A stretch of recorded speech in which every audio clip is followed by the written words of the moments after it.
Allora, siamo con Ivan Boscardi, il titolare della gelateria L'Era Glaciale, qui di via Genova, nel cuore del quartiere Santi Apostoli.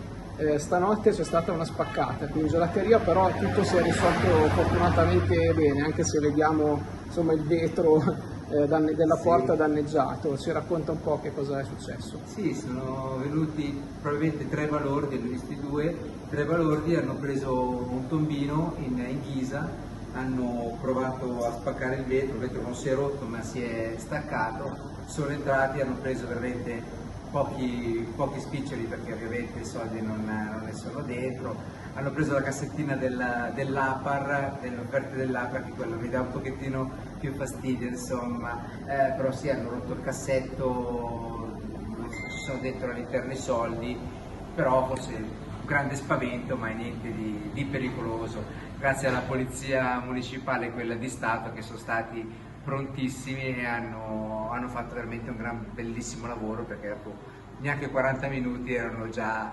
tutti presi, ecco.